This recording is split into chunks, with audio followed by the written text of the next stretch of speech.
Good morning, everyone. This is Ron. Sunday morning, a little after 11 a.m.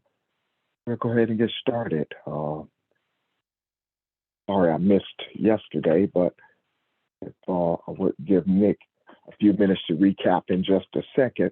First, let's see if we have any questions about anything else going on that you may have seen. Any questions and or comments? Hey, Ron, this is Rania. Oh, sorry. Go ahead, Mom. Yeah. Sorry. I was just going to ask, we were talking a little bit about the Matrix came up in the discussion, but about that mindset, and there were the green lights that showed up, kind of like the Matrix lights. I think it was over in the Pacific somewhere, and I didn't know if anyone had heard about that or any thoughts. We weren't sure. The last I read, no one was sure what was creating them. It wasn't a U.S. satellite, which was something that was discussed. So I didn't know if anyone had heard about that and had thoughts on it. I have not. Has anyone any information there? No, not me. I have not heard about that. Okay, I'll find it and send it. They appeared in the sky, streaming down these green lights, and those who saw it said they looked like the Matrix lights. So I'll find it and send it. Okay. It sounds like a meteor shower or something like that. Related to possibly the greenish comet that appeared at the beginning of February. Yeah, that was my first thought with the comet you spoke of. So we're talking multiple lights? They were straight lines streaming down from the sky, and it looked a lot like the Matrix code looked streaming down the screen. And I just know about it because, the satellite aspect of it, because they thought it might have been a U.S. weather satellite that caused it, and NASA or NOAA said no, it wasn't them. So. Rainy, I'm not sure what it is. This is Kathy, but it was on the news, and I did see that too. So I'm not certain, but I know exactly what you're talking about because it was shown on the news.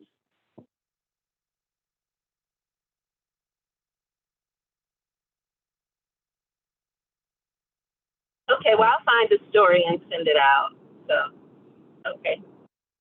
Okay, thank you.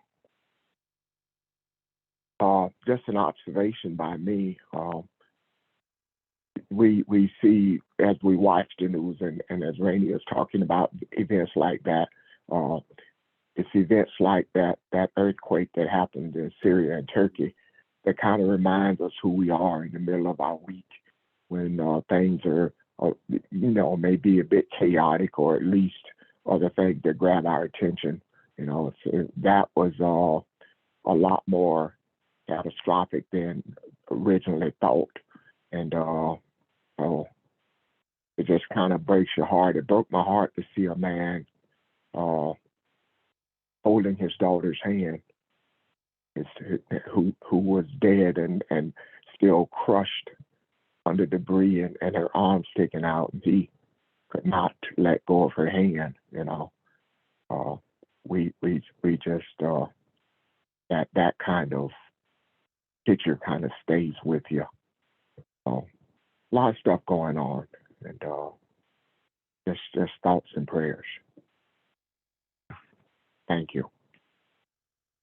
And Ron, this is Jackie. Good morning. And I was going to say that too. It seems like with everything that is going on, and we're seeing it on the news, and I don't know. It's always touched my heart, but now it's almost like it breaks my heart and just brings me to tears. I was just watching the news just a moment ago, and they were talking about things that happened in the past. This is Black History Month. I've seen it, but it's like now it just like brings me to tears to know that we were treated that way. Oh man, it just, I don't know. And then with the earthquake and it's everything, I paid attention. And my heart goes out to them. But now it's like when I see something like that, it just brings me to tears. And I don't know. I don't know if it's we're finding out who we are, or it's just things that brings us back to reality, and I just wanted to share that. It's been going on for a while, that now that I don't know, it's just like tears just start streaming. Oh my goodness. I'm sorry, go ahead. That's because you're more spiritually sensitive than you ever were. Yeah. Okay. And we are not to that level of sensitivity. When I say sensitive spiritually, I'm speaking more of being aware of how we are truly one entity and not individual bodies. Yeah. It reminds me of the passage that says Jesus wept, and we're in touch with that compassion and that empathy from the universal perspective, not just from a one-sided, selfish, egotistical perspective of, well, I'm in my country and they're in their country and they're having, we're more in touch with it globally, cosmically. Yes, and also, Barbara, and also everyone on the call, this is George. I just wanted, to say, just like as we think about, tears that may bring sadness or that might bring discomfort, I think also it takes us back to our beginning where we can think about tears of joy of how, again, our ancestors were able to labor, how they were able to teach and share in a way that we can appreciate how they have gone on before us to have us to appreciate not only who we are today, but the opportunity that we have to be able to share the wisdom and the history and being able to appreciate the libation, of our ancestors, being able to acknowledge and to give them all of the thanksgiving and lovingness in terms of who we are today. So I just wanted to share those thoughts too as we reflect on this topic we're speaking of. Thanks. I'm done. I think the beauty of everyone's words today is what we're describing is what it feels like to be balanced as well. What we're saying is that spirituality, that sensitivity is nothing more than we have become comfortable with our feminine energy. And it is bringing us balance. And we do realize that we are the bottom of the totem pole. And not that that is an insurmountable weight on us, but it is a beautiful obligation that we have and that we readily accept. So the tears is just sometimes a way of as George said, taking back to beginning and that reflection. But I think it also helps to alleviate some of the hurt that we feel for others out there. So very, very well said. Ron, Yes, just a quick comment. I agree with what everybody said, but I also think it is it's a way for us to also relieve some of the trauma that we internalize, and especially in terms of things from years past that happened to Black people. I think it helps us. Those tears help us to let go of some of the trauma, so that we can balance ourselves. Very much so. Thank you.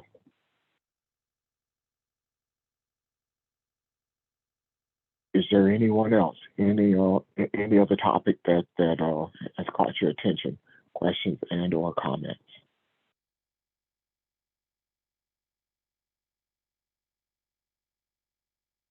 Okay.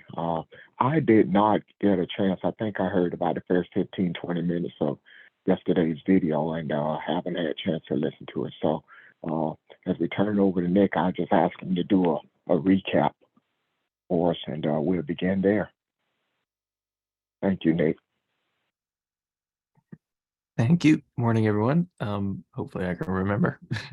But yesterday we talked about a lot of things, amongst them the sort of nature of the mentality that is produced when your connection to spirit and your connection to empathy and your ability to connect to other human beings is degraded to the point where it almost no longer exists. And the nature of the mentality that produces is very overly intellectual and machine-like.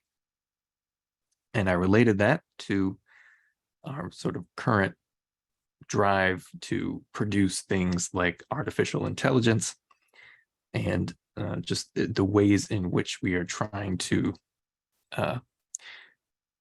create things that automate a lot of work, but not necessarily, well, not for the benefit of all, but for the benefit of the people who are attempting to remain in control of this sort of current system, even as the people within that system realize that it must be stopped.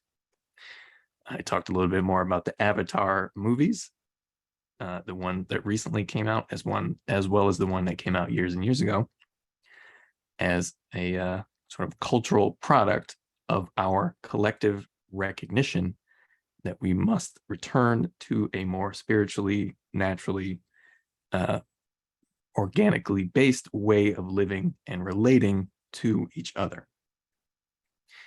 And this is recognized, I think, on a collective level, regardless of where you fall on the spectrum of being religious or spiritual, etc. It is something that is instinctively recognized because we all know that we have to remember spirit, essentially. Even on a deep level, those people who call themselves atheists still want to return to a more balanced, harmonious way of living, because this is, as I said, instinctual to us all. It doesn't matter what you believe superficially. The nature of the experience we all seek is one of more connection, of more harmonious balance. And that begins internally first. We have to deal with our sort of internal disconnection and our internal challenges in order to achieve that individually as well as on a collective level. And so that's part of where that reference to the Matrix came up, because I mentioned that and other people mentioned that yesterday as one of the other cultural sort of products that symbolizes what we all instinctively know is a very negative path to go down. And that is, of course, one of disconnection from spirit and a great increase in a sort of machine-like way of thinking, that being overly intellectual, that being sort of disconnected from empathy, etc., brings. And we all want to avoid that, which is why it's such a sort of common theme in movies, etc., when we see the idea of our robots turning on us, essentially. And all of these things are related to concepts that we find in the Bible, although these, of course, are sort of modern cultural reinterpretations of these fundamental spiritual principles that we are all on some level aware of. So that's what we talked about yesterday, and that's what I'll try to continue from today.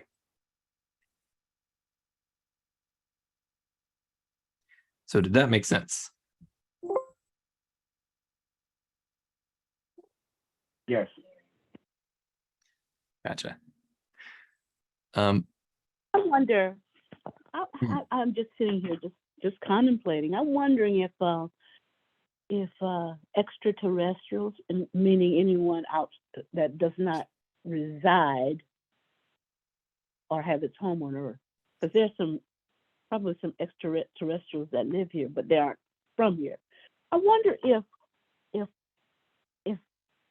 the taking of people and taking samples and stuff is a way of trying to get in contact with what they originally were spiritually. I mean, it just seems that they're on the opposite end of the spectrum, so logical, so intellectual, so they know a lot, but they're not balanced. I know it seems weird, but I'm just wondering if that's not an attempt to capture some of the spiritual nature of the human. Might not be weird as you think, Bob. Remember, the Dogon said that their origin was Sirius too, and we have been inundated with pseudo education that tells us we're the only ones in this universe, even though no one can explain why or how the Dogon even arrived at that when there were no telescopes during the period when they began to claim that that's where their origin was. So it may not be as far-fetched as you think. I think the thing that's really far-fetched is for us to believe in religion.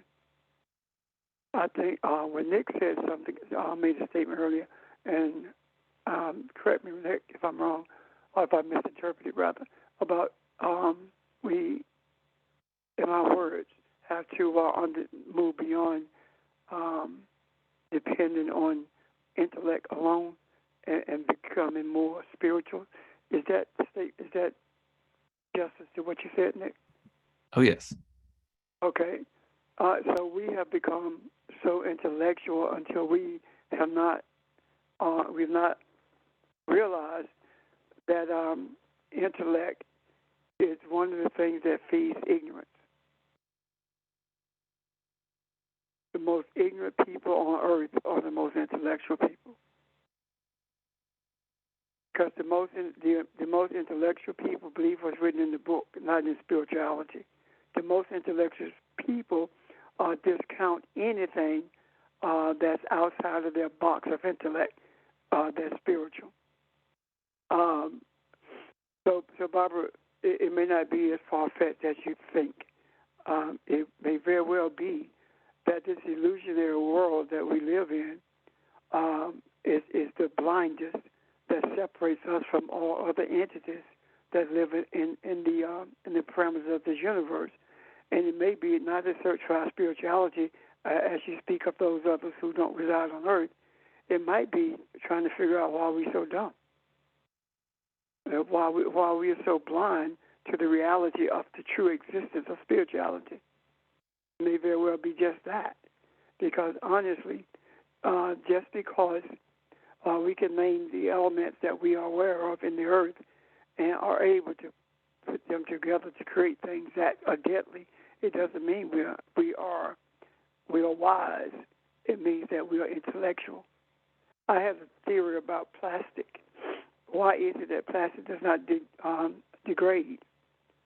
Could it possibly be that plastic does not degrade because there are elements that are put together that never should have been, and those elements are bound so tightly they cannot breathe, and without that air, they cannot deteriorate? So maybe that's what they're trying to figure out. Why? How in the world could such a group of people who deem themselves as being the smartest ever be so dumb? Maybe that's what it is. Thank you. Yeah, I tend to agree, and I think there is much more to that subject and to the all kinds of things we hear about related to that phenomenon. And I think that's a whole nother thing we should probably address at some point, but that runs the risk of being very sort of distracting in a way. But it does relate to all of this spiritual understanding of this universe. And in religious settings, particularly in Christianity, the idea that man physically was created on this earth in this sort of literally interpreted way that it is taken in many religious settings is a source of confusion concerning the nature of this universe. The consciousness of the human being emerges within the context of this physical material experience. And that happens everywhere. It happens on this planet, it happens on many other planets that are able to sustain life in the same way that this one is. Consciousness is the same. And all consciousness throughout wherever it is located has the same journey, ultimately, back towards awareness of the unity and connectedness of all things. And like I said, I think this is a big topic that might seem kind of out there at this point, but there are essentially people who have graduated to other, let's say, planes of experience and also degrees, for lack of a better term, of conscious awareness.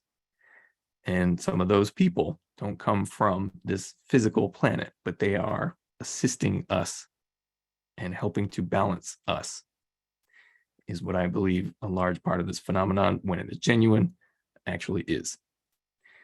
And all of that, of course, relates directly to spiritual evolution and how that trickles down, also, for lack of a better term, into the way our society develops, into the way our culture develops, etc. But it is all related to the true nature of what it means to be a consciously aware being and the true nature of this universe. The ancient Egyptians, a variety of ancient spiritual sources were well aware of the existence of consciousnesses of beings who lived in other places than our own. And not just on the earth, but off of the earth, as well as within those other realms, like when we talk about the astral realm, or when you quote, die and go to heaven, where it is you actually go, that kind of thing. There are all kinds of places that people can exist and that we will experience someday, either sort of collectively in the stereotypical UFO kind of way, or when we ourselves leave this physical body. And if you've been watching the news, you've probably seen recently there's a little bit more talk about UFOs. I know that Chinese surveillance balloon was recently shot down, and they just shot down something else over Alaska, I believe. So this has been going on in particular in the last few weeks. Now, these events are a bit more mundane, I believe, but they are part of a narrative, essentially, that the intelligence military industrial complex state is using to their advantage, basically to get more money. I mean, their motivations are very simple. But I believe there's more layers to that. But I think there is a reason we will keep seeing these kinds of things. Now, there's more to it than this Chinese balloon. If you remember, a few years ago, the Pentagon officially stated that and then officially commented on one of those videos from a fighter jet of what we would call a UFO, and they said it was genuine, as in they don't know what it is. Not that it was aliens, quote unquote. But my point is, more and more of these kinds of things are going to keep popping up. in the news, in sort of current events for various reasons. But I just want to bring that up because it is all part of the unfolding true story of what it means to be human and to exist on this planet and in this universe.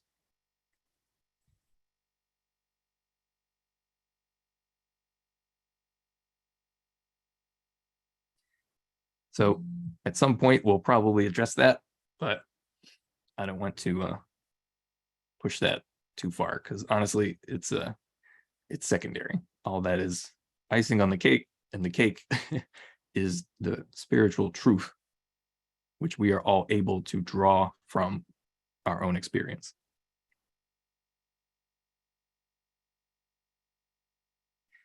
So I kept mentioning, or have been mentioning over the past few weeks, the prevalence of the number 7, and in particular, how that number appears in the book of Revelation. And I related that number to the Eastern spiritual tradition, where it describes the chakras as the points of the influx of energy, the points of the physical as well as spiritual body, where there are sort of centers of awareness that make up our body physically and spiritually. And I drew a connection and have been drawing a connection between those Eastern concepts and many instances where they are described in the Bible. And in particular, as I just mentioned, in the book of Revelation, because that is one of the places in the New Book or the New Testament where the number 7 is used all over the place. 7 churches, 7 stars, 7 lampstands, etc.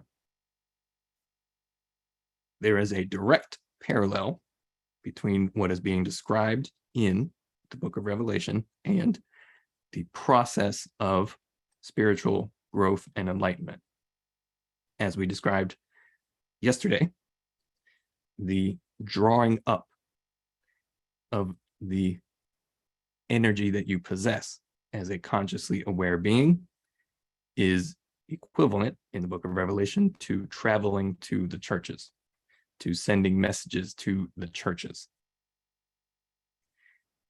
So there's 7 churches, 7 lampstands. It gets very detailed in terms of how this symbolism is representing the spiritual process, but that is what it is representing.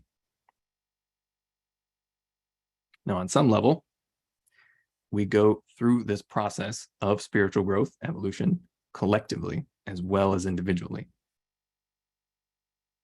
But this is primarily about the nature of what occurs in the self.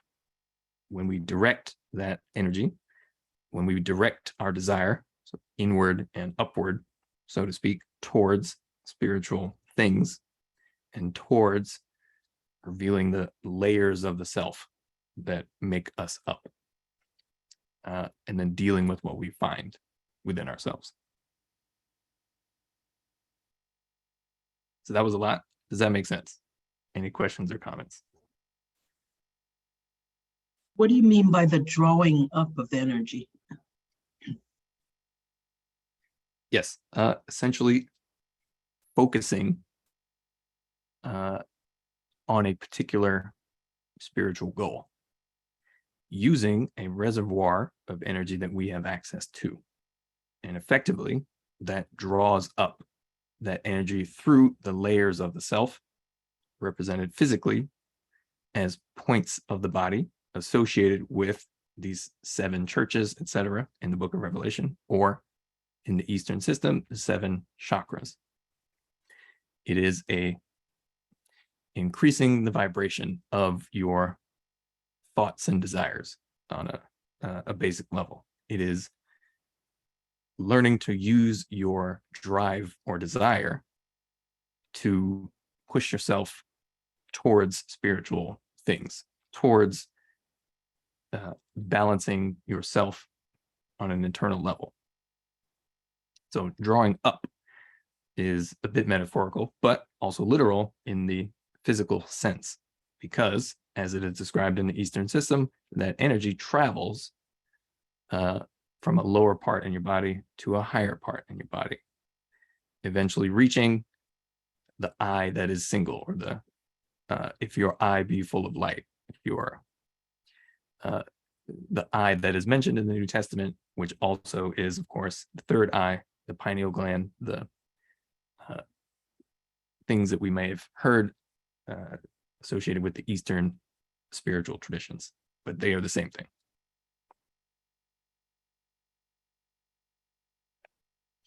And that process is simply described as changing the nature of your own thoughts. In essence, recognizing when it is we are behaving out of ignorance, out of a selfish ego, and then learning to shift the way that we think on a simple, basic level. That's all it is. It is bringing to balance all the parts of ourselves that we realize are out of whack, are causing chaos within ourselves or wherever. It is also learning how to remain balanced and attempt to bring balance to those things that are external to us, to our environment, that may have whatever chaotic parts of it that we experience, wherever. All of those things are related. And all of them sort of present challenges to us that in the overcoming, we draw up our sort of spiritual reservoir of energy. And if you've ever heard of the Kundalini serpent in Eastern spiritual tradition, that's what it's talking about. And as I mentioned in previous weeks, when, like, as it says, Moses in the desert raised the bronze serpent in the desert, or the fire serpents bit the Israelites in the desert, same concept, as we mentioned in previous weeks. So these things that we that are in Christian religious settings, for the vast majority, are completely rejected as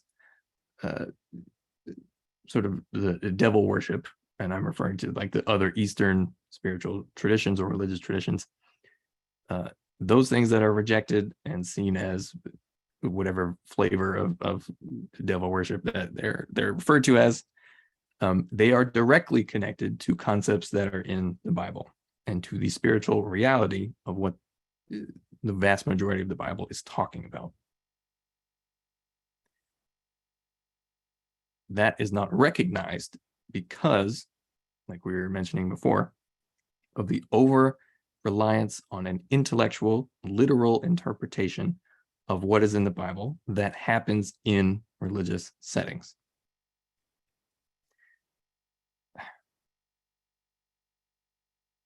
Any questions or comments about that?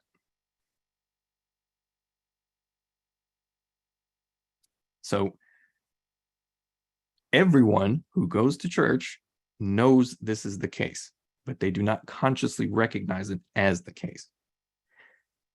The reason most of church is focused on the music and the emotional response to whatever's being said is because that feeling of vibration from the music, from the emphasis on the emotional sort of experience, fills the gap that otherwise would be filled by actual spiritual resonant experience, which is similar to an emotional response, but it is not. An emotional response is, for lack of a better term, lower in the metaphysical hierarchy than the vibration of what we would refer to as spiritual experience. It's fine, it's good, but it does not sustain in the same way that knowledge of spiritual things does. I think too, people think that if they don't have an emotional response, then they are not feeling some resonance from the spirit. So I think they have to get past that emotional response so they realize resonance from the spirit is always there. It doesn't have to be emotional in terms of you feeling good or feeling like you are in the spirit or whatever. So I think in part the church doesn't allow people, they want people to have that emotional response, but they don't want them to get past it. Yeah, I mean, and to them, there's no other thing than that. And that's not exactly true for every individual, of course, but in terms of the institution, its purpose is to, keep the train going, not to evolve the person who attends. Audrey, I think that also the this external emotional response, whether it be through, as we've experienced, the shouting, or whether it's through someone rocking and crying when the music is there. I also think that it is a covering for ignorance. For example, when people are not moving and they're just sitting there and nothing really is resonating, and then all of a sudden there is a hoop, or there is an organ begins to play, or voices begin to be lifted and sung, that it is to fill that void. We talk about people who travel, and they cannot travel without music, or unless they're on the phone. There always has to be some noise. And that in itself is a method of avoidance, avoiding hearing yourself internally. And that to listen to yourself internally is frowned upon, because it says that something is wrong with you mentally if you talk to yourself. So in the setting of the church, it's the same principle. If things are quiet, something is wrong. I know for a fact that pastors say if you can't get them on their feet with the hoop and sing. You can't get them on their feet with that, then do an altar call and pray. And when they pray, they touch the heartstrings of people about things that have gone wrong in their lives, as opposed to dealing with things that are great in their lives, matter of fact. So it's always a negative reason for these actions to be embarked upon within religious settings. It's never for the opening of the eye or for the benefit of those who've come to receive on a spiritual level. Thank you. Yeah, that reminds me of that saying.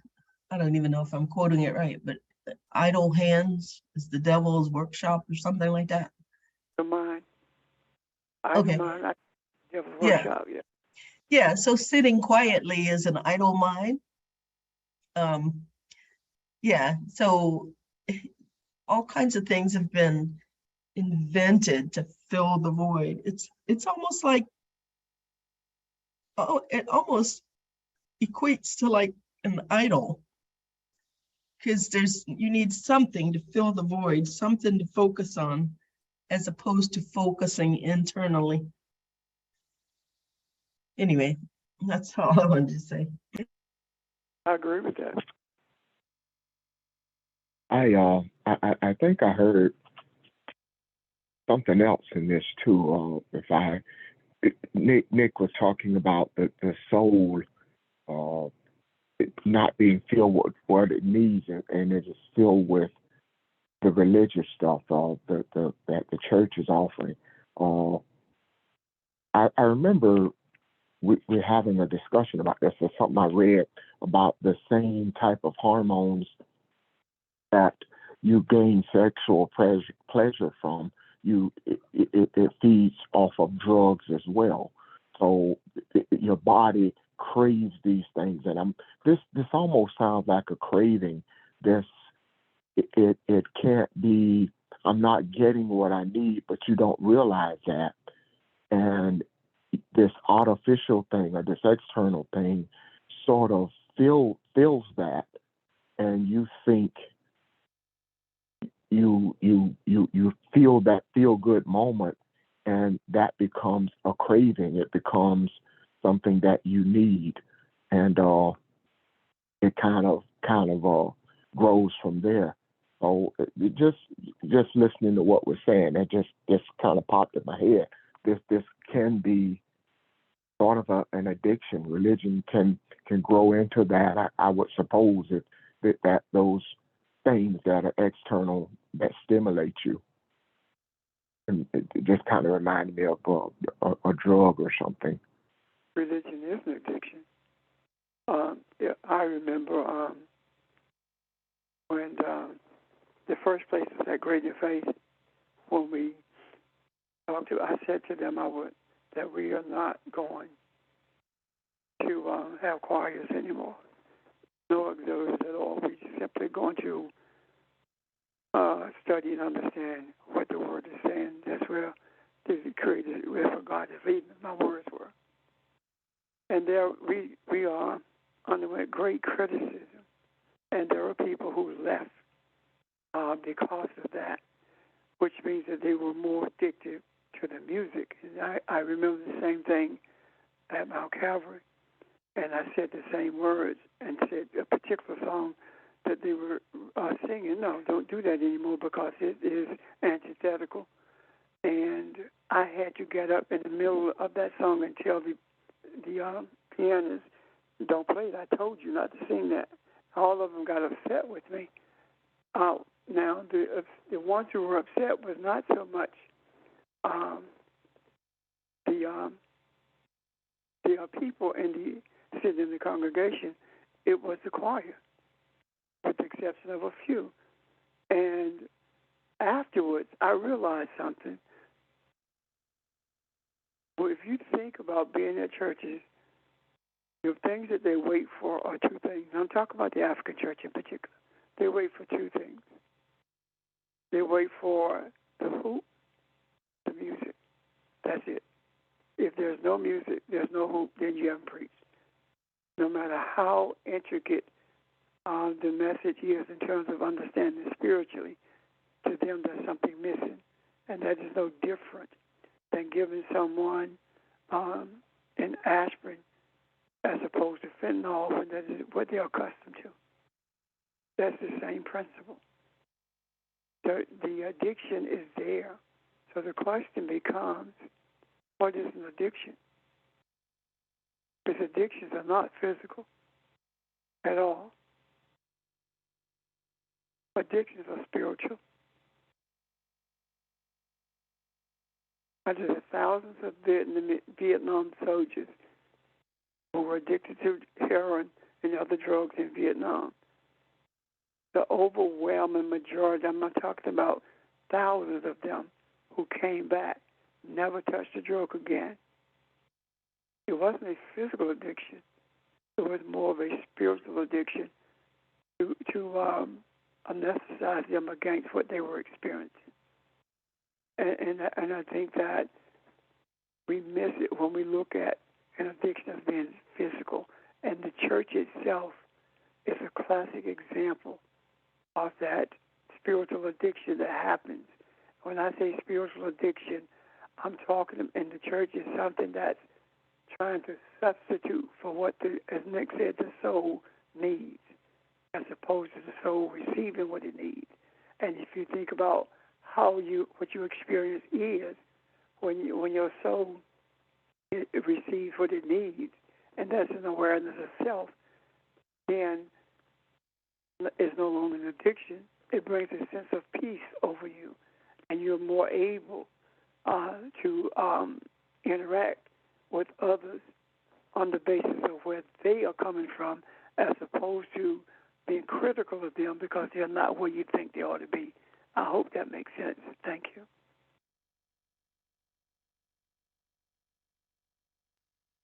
Thank you. And I'll try to, another way to describe it and then see if there's any questions, etc. But like when Pastor Richard said, the soldiers would use heroin to anesthetize themselves to deal with the traumatic experiences they were going through. That is very much a sort of function that the emotional environment of the church provides, being Black in America, which is another reason that is, and it's not necessarily a bad thing, but as another reason that it has such a hold in the way that it does, and it doesn't allow for the transition to the spiritual things. It is what it is. But my point is that in terms of another example, it's like the difference between finding something that makes you truly happy versus listening to music or something like that to make yourself feel better in the moment. It's fine, but what we truly seek is that thing that allows us to be truly happy on a deep level. And I liken that to the very simple question we all ask ourselves, well, and that many of us may not get the chance to really ask ourselves or pursue, but it is, what do I want? What do I want out of life? What do I want wherever? What purpose am I going to pursue? That is a much deeper question that when you begin to answer, or when you begin to truly pursue a chosen purpose, or you begin to truly sort of attain what it is you truly want, that creates a sort of higher vibration within than something a bit more regular, like attempting to make yourself feel better with music or whatever does in the moment. Again, those things are fine, but what we seek is that true, deep, inner connection to purpose, that true, deep, inner sense of happiness that comes with, we don't know, but that is what we're searching for. And that is an example of the difference between what spiritually sustains and what sort of emotionally soothes in a way temporarily.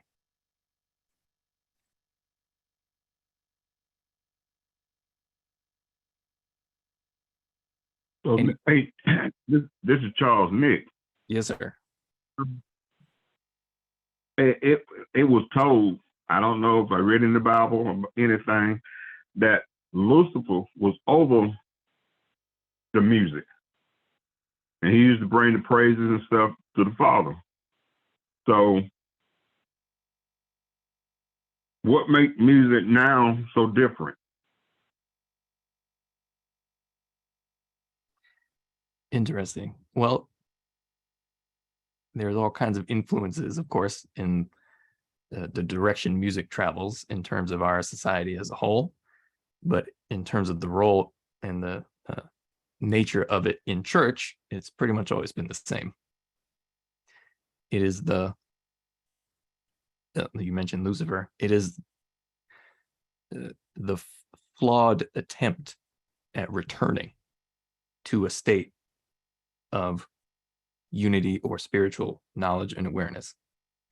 It is a somewhat confused attempt to return to that original spiritual source from which we receive our true sort of happiness, our true purpose in the way that I'm speaking about it, as opposed to a temporary sort of a more emotional response to music or whatever. The Lucifer, in that sense, would be the flawed or confused attempt to access what truly spiritually sustains. And that flawed or confused attempt is found in that sort of habitual use of emotional stimulus in order to experience something emotional, while at the same time sort of instinctively being aware that there's still something missing.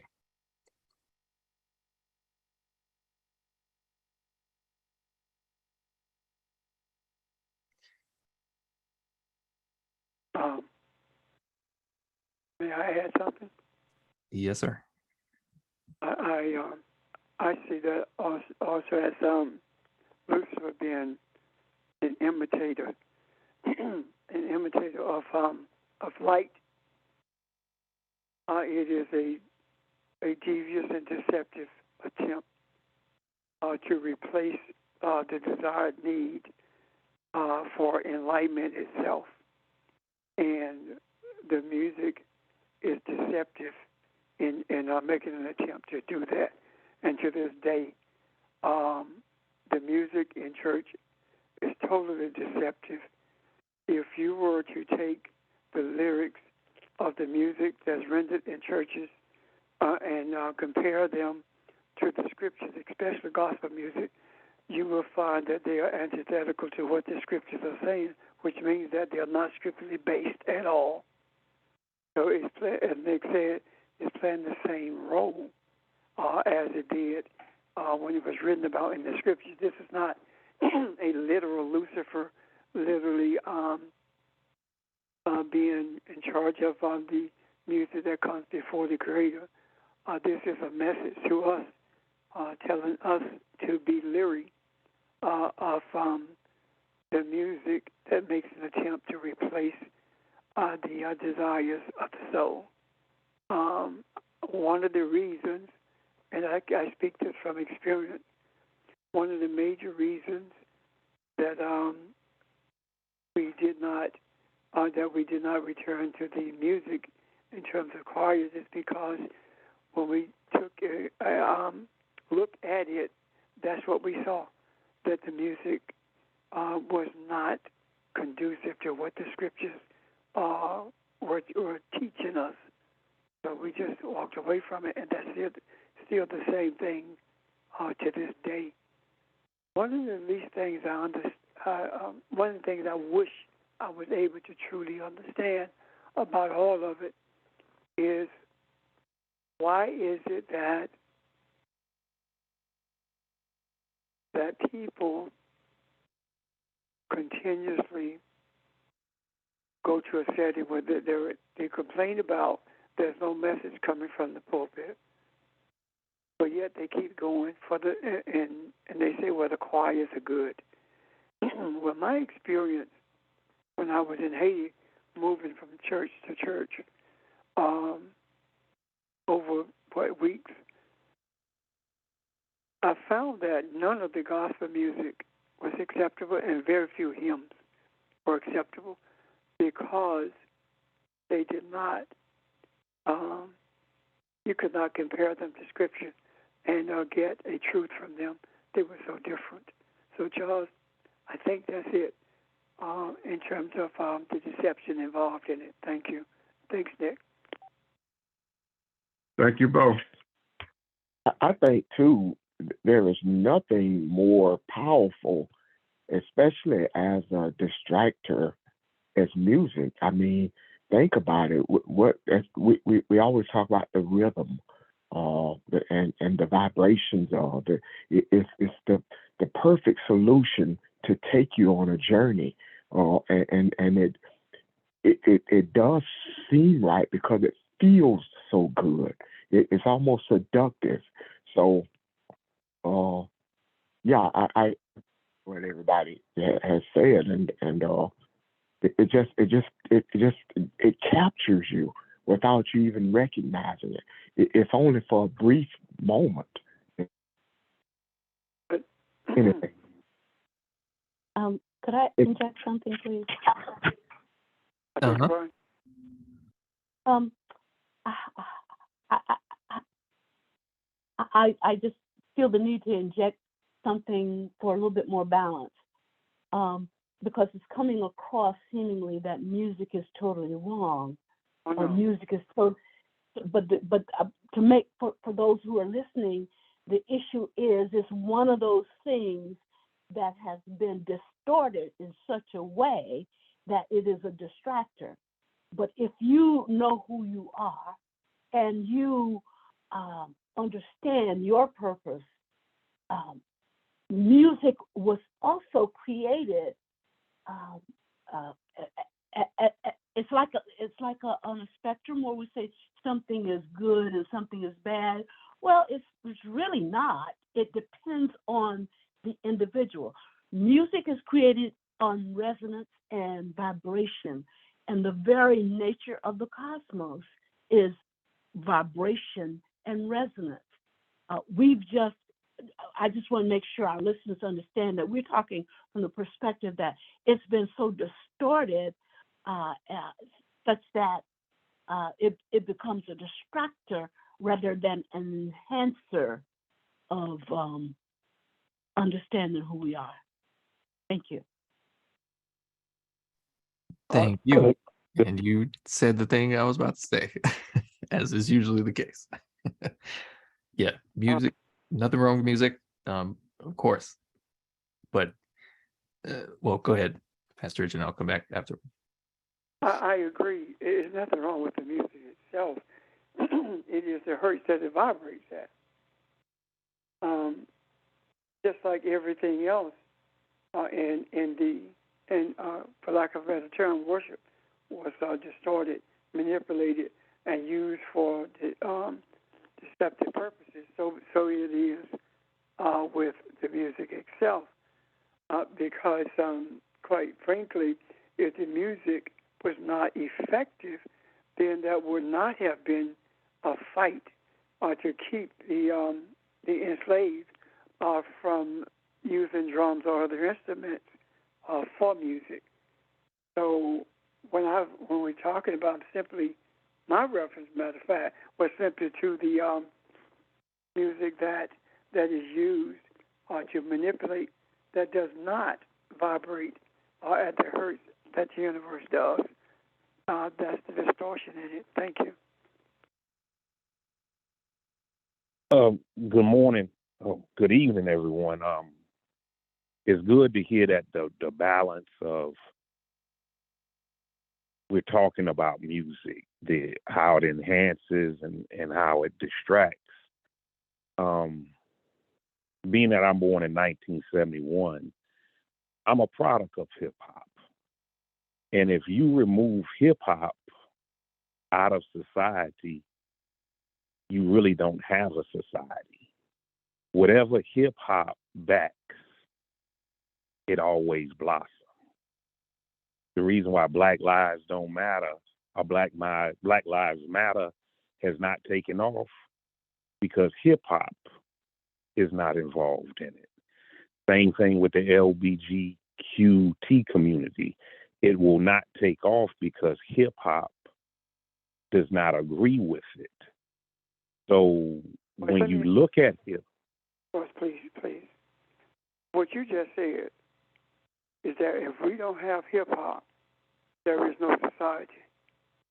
Therefore, the logic to that would say there was no society before hip hop. What I'm saying, Reverend Richard, is this. You go to Belfast, Ireland, with the King James Version Bible in your hand, or you go to Belfast, Ireland, with a Tupac CD in your hand. That Tupac CD will give you safe passage. That's what I'm saying. And I'm saying that. And that's cool. We can say that George is wrong. George, let's just look at. Please, it's not opinionated. Listen to what I'm saying. I am saying that there is no genre of music that's dominant over another. The genres of music survive based upon an audience that embraces it. And if the genre is hip hop versus jazz, then jazz will win out with certain people, inclusive of me, of course, than would hip hop. It depends on how I feel on that particular day. So I don't place in genres of music above other genres of music is no different than placing careers above other careers, as in one who is a garbage collector has a less favorable career than one who is a brain surgeon. Both of them are needed, and both of them are very important at their time of need.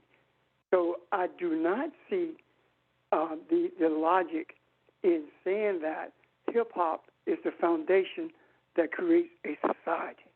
That cannot be. And as far as comparing it to the King James Version and going to Northern Ireland, the King James Version is always going to be dominant in Northern Ireland because it's a Catholic country. So I don't see that comparison at all. That's all I'm saying. And I'm that you cannot paint anything with a broad brush, whether it be music or whether it be anything else for that matter that engages society. That's all I'm saying. Thank you. Unless there are questions. And I appreciate that. It's just that what I hear, Reverend Richard, is I hear NBA players saying, I want to be a rapper. I see hip hop in everything. When you look at the fashion industry of Timberland, Carhartt, Dickies, if it wasn't for hip hop, Dickies would not be catapulted. There's a place in Philadelphia right on Broad Ave, an Army Navy surplus store. That's all they sell is Dickies. Anytime I've ever... George, come on. You're right. We are talking about spiritual things. You're talking about the material effect that music has on humanity. We are talking about the distraction of music when it comes to a search for spirituality. That's all we're talking about. There is a huge difference between marketing with music and searching for self through music. As a matter of fact, marketing in its inception was geared toward black folks. In the early 30s or 40s, there was an effort put forth by psychologists who were hired by clothing industry, and what they found out was if you brand clothes and market them to black people, they will stick with that brand regardless of the quality, whether it's good or bad, because they are not accustomed to having anything, and those brands make them feel like they have risen above their previous standards. And that is why you will see someone with polo, which is one of the lowest quality clothing you can buy, as opposed to something that has no brand or a brand that's not familiar that is quality. So we are not talking about marketing techniques. We are talking about our spiritual search for truth. And in doing so, the only reason we speak about material things is because it is in an attempt to tell a spiritual truth. We're not talking about the rise of the company that produces Timberland because they use hip-hop. We're talking about the opening of the eye of humanity because they have seen that hip-hop and marketing are distractions to the reality of spirituality. That's all that I'm saying. So our focus is spiritual, not material. That's all I'm saying. Thank you.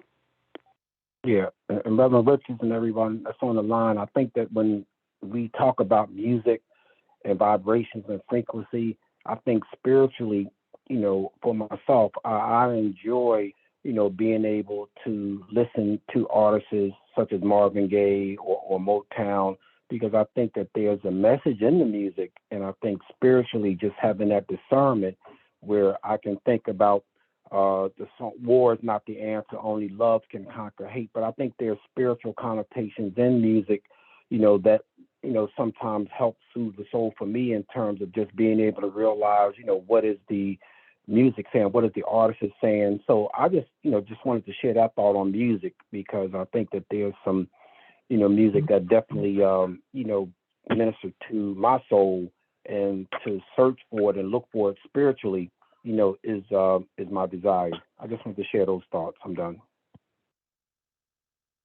And I think I agree with you, George. I think early on, if you really think about the history of the country, the history of the African in this country, when the early blues and jazz was created, that music was therapeutic for us.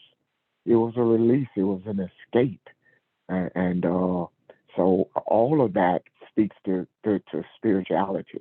So yeah, I mean, it's just it has its purpose. It has a place, and but as Pastor is saying, we're talking about growth and search for truth, and how that relates to music. So yeah, I just want to agree with what you said, though, and agree with how Barbara said it. Thank you. May I add one comment? This is Kathy, and I'm hearing what everyone is saying. I think one of the things that we found at Greater New Faith when we started on this journey of unpacking what was with the music, we were looking more at not just the music itself, but the music and lyrics. So when Pastor was telling us, when he said he stopped someone at the other church from singing the song, because we started to realize that there was no substance to the lyrics of those songs. And a lot of those lyrics put you in bondage or had no meaning whatsoever. And so that's when we started the journey of saying, is this something that is going to enhance my spiritual journey? Is this something that's going to resonate deeply on the inside of me and bringing because for me, music is like healing to my soul sometimes when I'm listening to something that just resonates deeply in me. And that was the journey that we started on, unpacking whether or not these things were sound doctrine that we were singing. And a lot of the songs, 98% of the songs that we were singing were not. And that's when we began to move away from that journey. So we're not just saying all music per se. I think we're also saying the biggest part of what we were unpacking when we looked at, is it bringing us the healing and whatever it is that music is supposed to do when it resonates deeply on the inside of you. Was it doing that through the lyrics that we were singing? And basically what we found is that most lyrics did not do that. And I just wanted to add that. Thank you. So a lot of what I'm hearing, the very beginning of this journey, we had to stop the noise. You had to stop that stuff that wasn't helping to enhance your journey. So to move in that direction, that was one of the first things that had to be done. And that speaks to how powerful music is, whether it's an distraction or not. It's very powerful.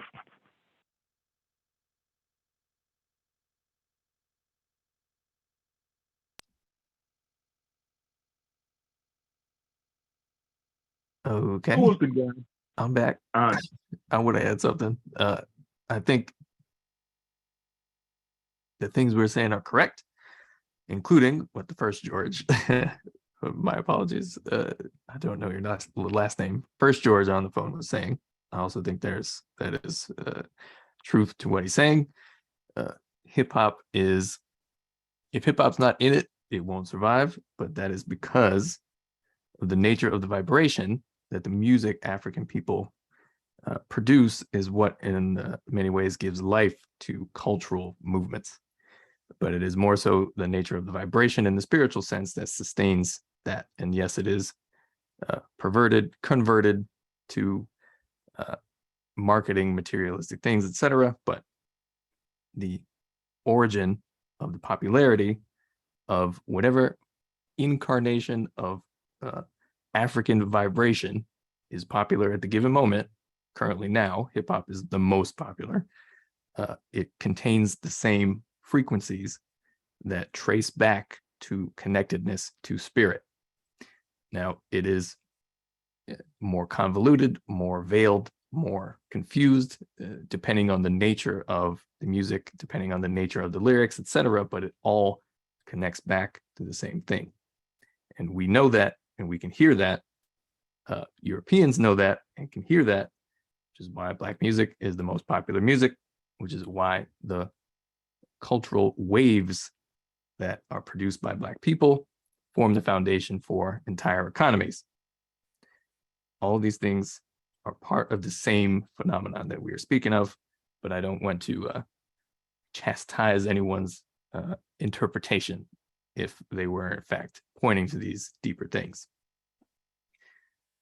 Because all of these things, all these vibrational, cultural, creative things that Africans in particular produce are ultimately meant to resonate in tune with that spark of spirit that we've been talking about. And that spark of spirit, that what we've been talking about, is the thing that truly sustains you, is that thing that is covered up, is lacking in religious settings for the most part. And that is where out of the absence of that truly sustaining spiritual connection, you get the distractive property of whatever music is used. And again, just like our Barbara said, music, I'm not saying music is bad in any sense. It depends on how it's used. Feeling good at your music, totally fine. That is amazing. Keep doing that. But the point is, the core of our spiritual instinct is aware of the fact that a purely emotionally resonant thing is not the highest nature of the resonance of the vibration of the experience that we seek. And if we don't know how to get to that truly sustaining vibration, then what we have is an endless loop of distraction that we don't know how to escape from, which essentially is what the religious setting, particularly within Christianity, is. It is that endless loop that there is no escape from, because it, on an institutional level, is more concerned with sustaining its power, etc. On a spiritual level, it has no desire to go deeper into anything spiritual, because for its intents and purposes, everything is fine. For the individual people, for us going to these places who recognize that there must be something more, everything is not fine. But I don't want us to get too in the weeds in terms of the specifics about music. All music is good. All music is bad. It depends on your opinion and experience with it. But regardless of your experience, of your opinion, all music is vibration. All vibration ultimately is connected to our spiritual core. And it reminds us of the need to pursue that core. Nick, allow me a moment, please. Yes, sir. I need to apologize to George for saying that he was wrong. It was a poor choice of words, and I apologize for using that word, "you're wrong." It kind of struck me when you compared that to the King James Version and the music of Tupac being over what the scriptures would be in Ireland. So that was your opinion of that, and I apologize for coming off to you the way that I did. Thank you.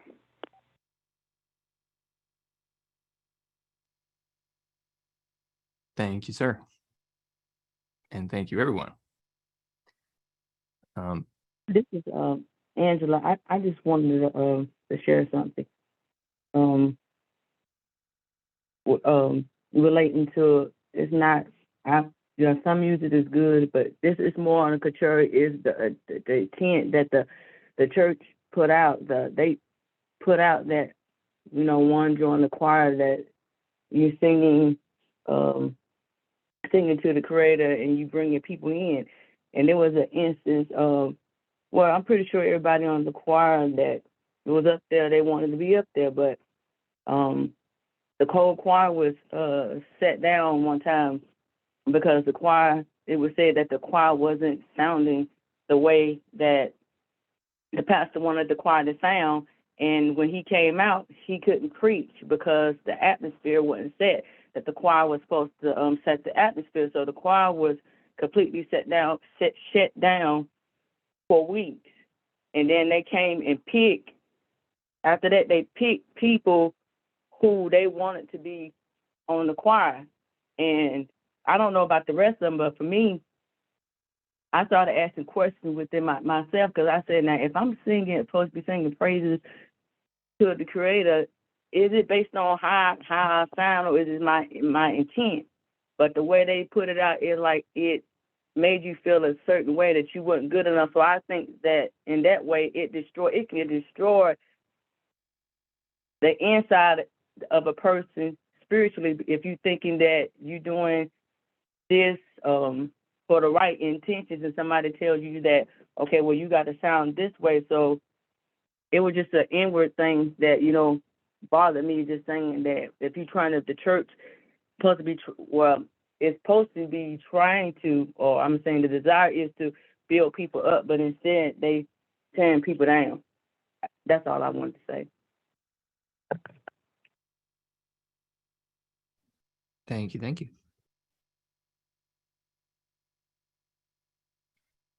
Yep, there's many ways in which all of these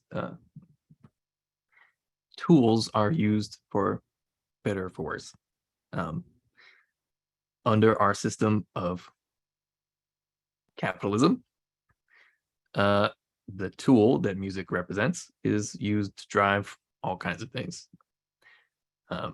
Under the religious system that we live under, the tool of music is used for all kinds of purposes. But I want all of us to take away the nature of the vibration that resonates within, that music is itself a reflection of, or that we always intended to be a reflection of. And the reason Black people invent all of the music is because that instinctual connection to that vibration in Africans is the strongest amongst anyone. Music comes so instinctively and is so popular when it is produced by African peoples, because everyone feels the nature of that vibration. Even if it doesn't matter, you feel and experience the emotional response, but also something deeper, whether you're consciously aware of it or not,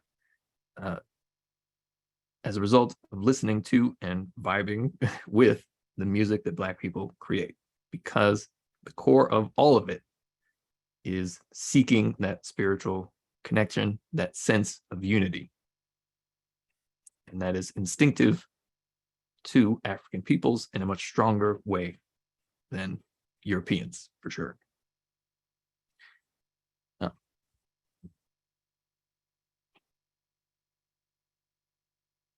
So, where was I?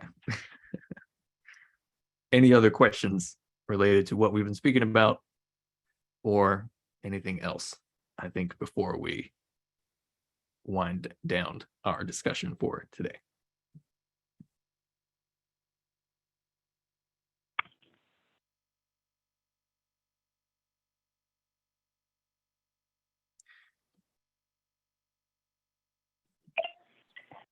So, Nick, to understand what you're saying, when we're talking of hip hop or any genre of music, the vibrations, the rhythm of music in and of itself, we are speaking on a spiritual level, right? Because if we look at hip hop just on a physical level, there are those of us who are from a different generation who do not embrace hip hop at all. I mean, I won't say at all, but that's not my first go-to genre for music when I want to hear music. Right. So for clarity's sake, what are we really saying? We are saying that the style of music, it's I don't want to say irrelevant. It's relevant to you, but the style of music is the vehicle to the particular vibration. And that is what we seek. And it just depends on the environment you're brought up in, essentially. I guarantee you, hip hop lyrics, as especially as since the 90s or whatever, when sort of gangster trap, etc. style of hip hop is the most popular, at least in general, I guarantee you the lyrics don't matter. They do, but they do on a more surface level. People are not vibing with the lyrics. They are experiencing the nature of the energy behind them. And that is what is popular. That's what we all seek out of music. So I'd say that to, yes, there are definitely ways in which it should improve and that it is negative, but it is not the negativity that people want from it. And it just depends on whether or not you can see through that, whether or not you're influenced sort of by that way. And there's all kinds of ways in which it could change for the better in terms of the way it influences, but ultimately what we're seeking is the vibration behind it and the way in which that vibration reminds us of the spiritual connection that is at the core of our being that we wish to investigate and grow more strongly.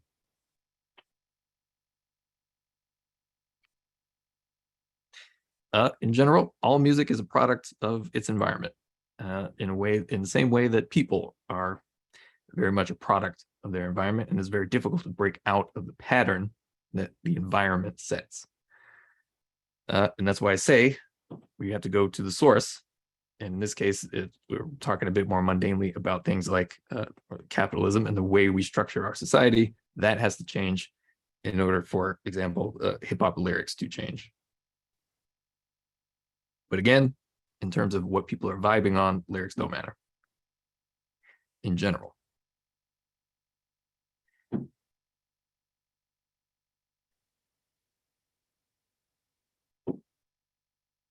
And that may be strange to hear, because as I'm sure you know, there's a lot of shocking stuff in a lot of hip hop. But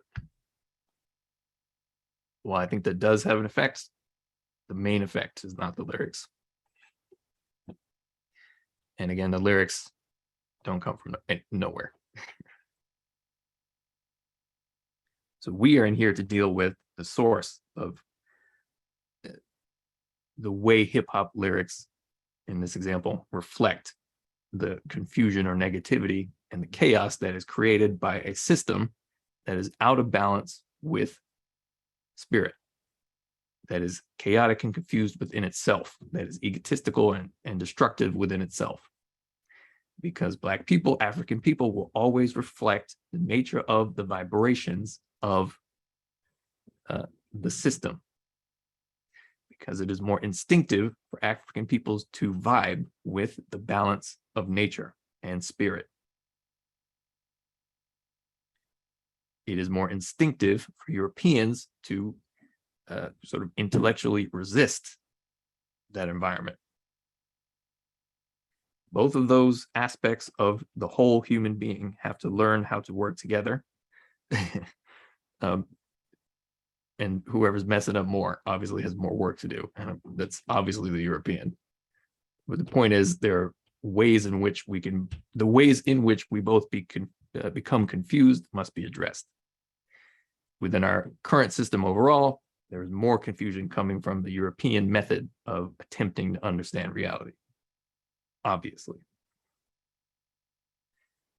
But the reason all those little white kids love listening to hip hop is because that speaks to a spiritual core within themselves that they do not understand within that they get no framework for understanding from sort of the way Europeans structure society, and that sort of overly intellectualized way of being.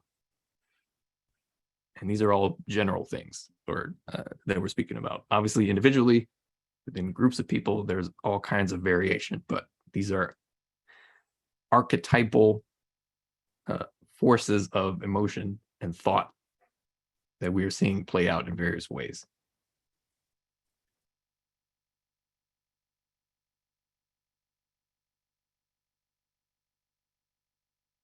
I think this is such a fascinating discussion, and it really helps me understand how, the lyrics can seem so incredibly negative, but at the same time, if you hear a hip hop artist discuss like where those lyrics come from, in some cases, like that is like a sort of visceral desire to express the truth of their situation and the pain of their situation.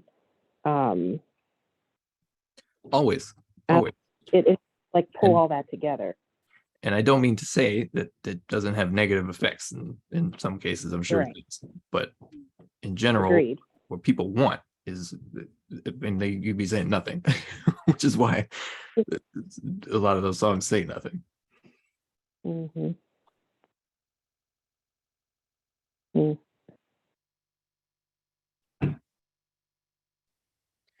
And yeah, just the nature of our environment. Well, just on a purely societal level, I believe I read somewhere that the highest sort of violence or homicide rate in general across the country was in the early 90s. And things have been kind of improving since then in real terms, but in terms of the lived experience of people, it is much needs to be improved, of course. And in different ways, it has gotten worse. But in general, I think things are getting better, but we're seeing the reflection of the true amount of pain that was that affected people still from decades ago. Like as the successive generations of people move through their growth cycles. So all the babies born in the 80s, the millennials, this generation of millennial hip hop artists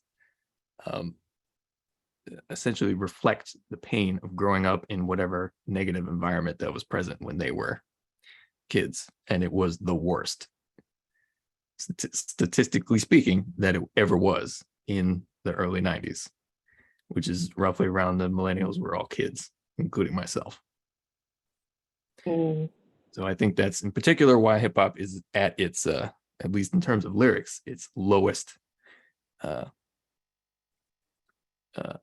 vibrational state, in a sense. But they know Offset of the Migos, one of his albums that he came out with, Father of Four, is one of my favorite albums. He's got like Egyptian hieroglyphs on the cover of his album. And I remember watching one of his interviews saying, he said, conscious rap is coming back. And that album is one of my favorite ways that music evolves is when gangster ass like hip hop artists start doing conscious or more like higher vibrational stuff. Crazy. Yeah. Crazy. Offset's album, Father of Four, is one such album. It's still very much like it's pretty trap, but it's good.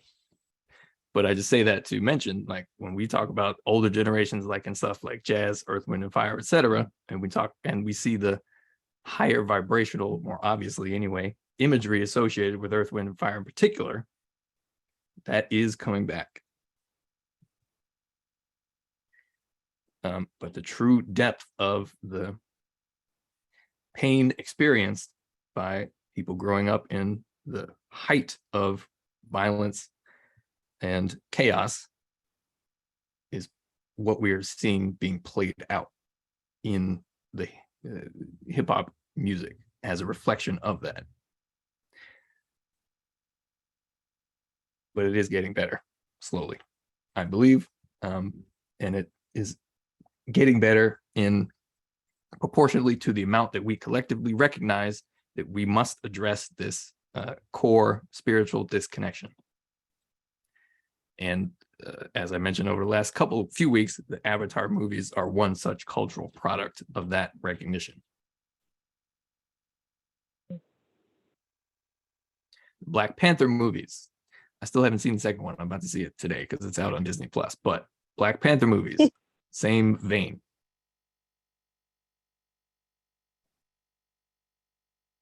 It is the... Get you a box of tissues, Nick. What? Make sure you have some tissues nearby. Oh yeah, no. I think that's probably why I didn't want to see it in theaters. I didn't want to be all like, I want to be all sad in the theater. But yeah.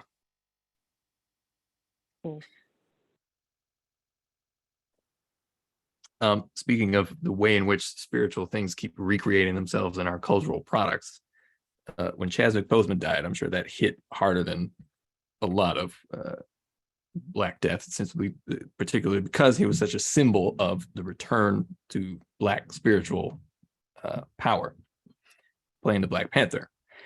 But Black people, that cycle keeps repeating of strong Black spiritual power dying because it is a recreation of the death of Osiris, or the death of really the receding into the background, in a sense, of African spiritual dominance, so that the European could have their time in the spotlight to figure themselves out.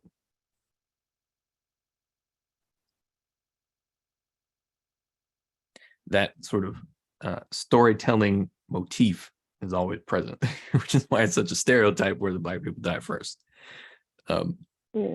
Because collectively Europeans are aware that that's essentially what happened in order to allow them to ascend, whatever that means for them at this time.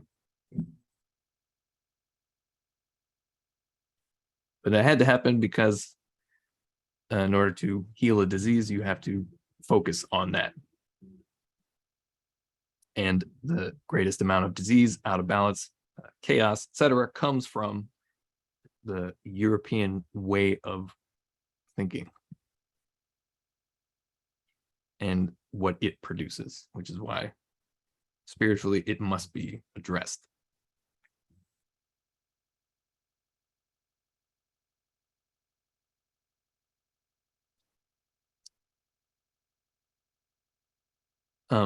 Apologies if you can hear the noise in the background. I don't know if Zoom has a good enough noise canceling for that, but I can't hear anything. Oh, good. Okay. Anyway, everyone, unless there's any other questions, I'm good. I think we are good and in a good place. So we can continue this. I'll be back next week. Thank you, sir. Thank you, Nick. Thank you. Thank you, everyone. Be safe. Thank you, Nick. Talk to you Bye-bye. next time. Thanks.